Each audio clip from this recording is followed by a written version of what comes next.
الحمد لله رب العالمين والصلاة والسلام على سيد الأنبياء والمرسلين وخاتم النبيين محمد بن عبد الله الأمين وعلى آله الطيبين الطاهرين ومن تبعهم بإحسان ودعا بدعوتهم إلى يوم الدين. میرے عزیز طلباء، میرے بھائیوں، اللہ تعالیٰ کا بڑا فضل و کرم ہے کہ اس نے ہمیں ہمارے کتنے ہم عصروں سے اور ہمارے کتنے بھائیوں سے منتخب کر کے ہمیں اس جامعہ میں حصول کے لیے منتخب کیا کہ ہمارے ہم عصروں میں ہمارے ساتھیوں میں کتنے لوگ ہوں گے جو ادھر ادھر ہوں گے، لیکن اللہ تعالیٰ نے ہم کو اپنے علوم کے لیے منتخب کیا، ہمارے قلوب کو علوم دین کے لیے منتخب کیا. یہ ہمارے لیے قابل فخر ہے اور ہمارے لیے بڑی اعزاز کی بات ہے کہ اللہ تعالیٰ نے ہمارا انتخاب فرمایا ہے، اور یہ انتخاب کوئی معمولی نہیں ہے، اور جس علوم دین کو ہم حاصل کر رہے ہیں وہ کوئی معمولی علم نہیں ہے، یہ بہت عظیم علم ہے. اللہ تعالیٰ نے ہم سب کو یہاں جمع کیا ہے علوم حاصل کرنے کے لیے، وہ علوم اور وہ علم دین جس کے لیے اللہ تعالیٰ نے ہم سب کو پیدا کیا ہی ہے، اسی لیے عبادت کے لیے، اور عبادت کے کرنے کے لیے علم کا حاصل کرنا اور علم کا جاننا ضروری ہے.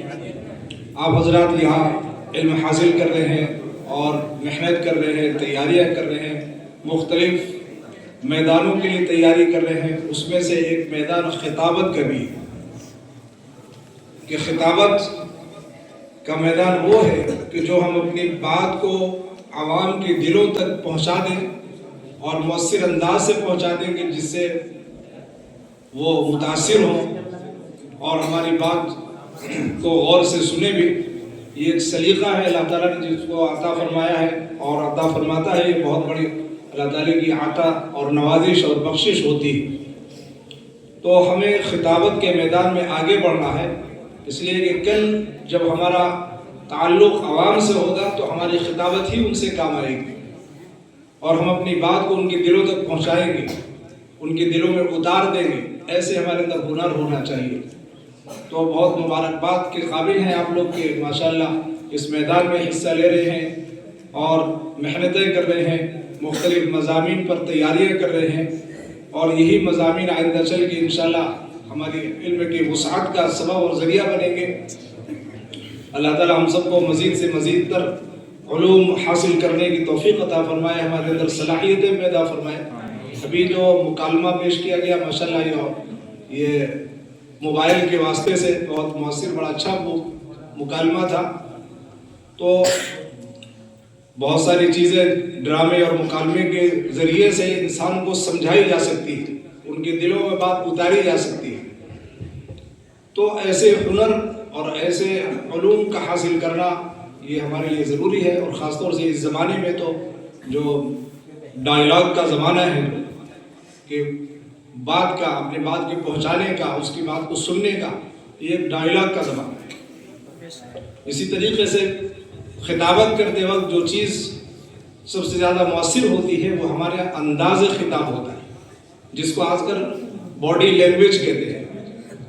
کہ بات کرتے وقت ہمارے نشے و فراز، ہمارے چہرے کا اتار چڑھاؤ، ہمارے بدن کے اعضاء کو بے ڈھنگا ادھر ادھر نہ ہونا، یہ بھی آج کل بہت اس پر سمجھیے کہ مؤثر ہے، اور بہت ہی تحقیق اس پر ہوتی ہے، اور بہت ہی کارآمد ہے یہ چیز. تو جہاں ہمیں الفاظ کی ادائیگی اور حفظ ہو، وہیں ہمارا انداز بیان بھی، ہماری باڈی لینگویج بھی اچھی ہونا چاہیے، مؤثر ہونا چاہیے، جاذب نظر ہونا چاہیے، بے ڈھنگا ادھر ادھر نہیں ہونا چاہیے. ہم یہاں رہ کر جیسے بھی ہیں سیکھتے ہیں، سکھاتے ہیں، یہاں تو کوئی مسئلہ نہیں ہے، اپنا گھر ہے، لیکن جب باہر نکلیں گے تو ہماری ایک چیز پر نظر رکھی جائے گی اور نظر رکھی جاتی ہے. تو ہم یہاں جو چیز حاصل کریں وہ بدرجہ اتم حاصل کریں، کامل طریقے پر حاصل کریں، ادھوری نہیں. میں نے اس سے پہلے بھی کہا تھا کہ اس وقت جو زمانہ ہے وہ اختصاص کا زمانہ ہے. ہر چیز کا آدمی اسپیشل تلاش کرتا ہے، ماہرین تلاش کرتا ہے. ڈاکٹر بھی جاتا ہے تو اس کے لیے ماہرین کی ضرورت ہوتی ہے، اچھے سے اچھا ڈاکٹر ہو. جب عالم کی تلاش ہو تو اچھا سے اچھا ماہر عالم ہو. ہم ہر میدان میں ہم آگے ہوں، خطابت میں بھی، کتابت میں بھی، تعلیم تربیت میں بھی، ہر چیز ہمارے اندر ہونا چاہیے. ہم اپنے جمود اور تعطل سے نکل کر بلندیوں تک آئیں. ہمارا مقام بہت بلند ہے. علماء کا مقام، آپ کا مقام بہت بلند ہے. اللہ نے یہ مقام بلند فرمایا.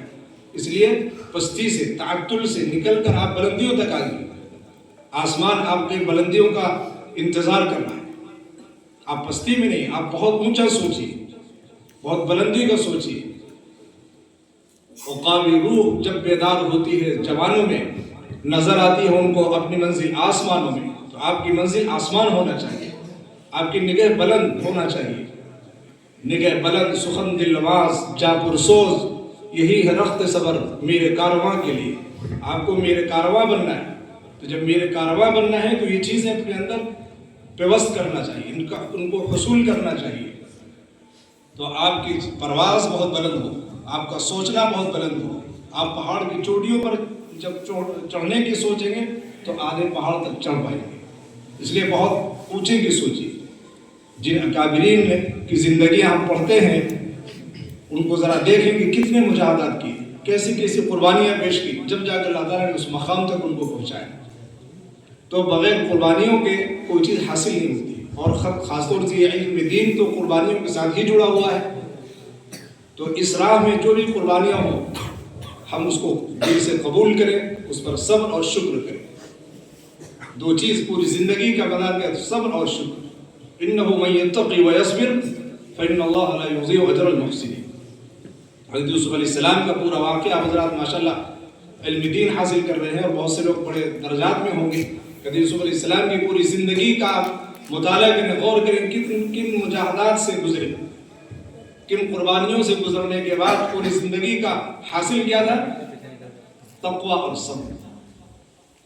کیسے کیسے مصیبتیں آئی، کنویں میں ڈالے گئے، باپ کی محبت اور شفقت سے نکالے گئے، زلیخا کے دام فریب میں مبتلا ہوئے، پھر وہاں سے نکلے، پھر اللہ نے کن مسائل پر سے گزارنے کے بعد کس مقام تک پہنچایا. یہ کیا تھا؟ صبر اور تقوی. ہر موقع پر، ہر امتحان پر انہوں نے صبر کیا اور اللہ سے ڈرتے رہے. تو میرے عزیزوں، میرے بھائیوں، یہ دو چیزیں، دو صفت اپنا لیجیے کہ اس راہ میں جو بھی ہمیں مسائل و پریشانیاں آئیں گی انشاءاللہ اس کو صبر و تحمل کے ساتھ، شکر کے ساتھ ادا کریں گے. انه من يتقي ويصبر فان الله لا يضيع اجر المحسنين. یہ دو چیزیں، دو صفت آپ اختیار کر لیں گے تو انشاءاللہ بلندیاں آپ کے قدم چومیں گی. اللہ تعالیٰ آپ کو آفتاب و مہتاب کی طرح کہیں بھی رہیں گے آپ روشن رہیں گے، اور اس علم سے آپ اپنے ماحول کو منور کرتے رہیں گے. اللہ تعالیٰ ہمیں زیادہ سے زیادہ علم حاصل کرنے کی توفیق عطا فرمائے، اور جو حاصل کر رہے ہیں اس میں اللہ تعالیٰ مزید ترقی عطا فرمائے، اور عمل صالح کی توفیق عطا فرما کر گناہوں سے اجتناب کرنے کی توفیق عطا فرمائے. ماشاءاللہ بہت خوشی ہوئی، آپ حضرات اس میں محنت کر رہے ہیں اور مزید سے مزید اس کو حاصل کرنے اور محنت کرنے کی کوشش کیجیے. واللہ اعلم بالصواب.